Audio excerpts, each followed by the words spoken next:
জুলাই উল্টো রথের দিন কোন কোন জিনিস দান করতে হবে? সবকটা করতে হবে না, যে কটা বলছি তার মধ্যে একটাও যদি করতে পারো অত্যন্ত শুভ হবে। কোন জিনিস ভুলেও খাওয়া ওই দিন চলবে না, একেবারে নিষিদ্ধ, এবং কোন সংকেতগুলো উল্টো রথের আগে দেখলে অত্যন্ত শুভ, সে সবকিছু নিয়ে আজকের ভিডিও। যা থেকে উল্টো রথের মধ্যে কালো পিঁপড়ে যদি বাড়িতে দেখো খাবার নিয়ে ঘোরাঘুরি করছে, রাস্তায় বেরিয়েছো গোমাতার দর্শন এবং ব্রহ্মমুহূর্ত যেমন 3টে থেকে 5টার মধ্যে ঘুম ভেঙে যাওয়া অত্যন্ত শুভ সংকেত বলে মনে করা হয়।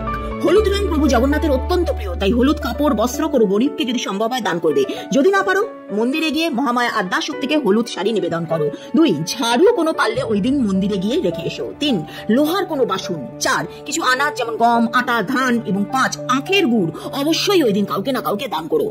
চারটার দিন ক্ষীর, হলুদ কোনো ফল, আম বা কাঁঠাল, নারকল, অবশ্যই একটা তুলসী পাতা খাবে। আর কি খাবে না? কলমি শাক, পুঁই শাক, তেতো বা পোড়া যেমন বেগুন পোড়া, সজনে ডাঁটা ভুলেও খাবে না। তুমি কি কখনো জগন্নাথকে স্বপ্নে পেয়েছো বা ফিল করেছো যে জীবনে কোনো জায়গায় জগন্নাথই তোমাকে রক্ষা করেছেন? কমেন্ট সেকশনে জয় জগন্নাথ অবশ্যই লেখো।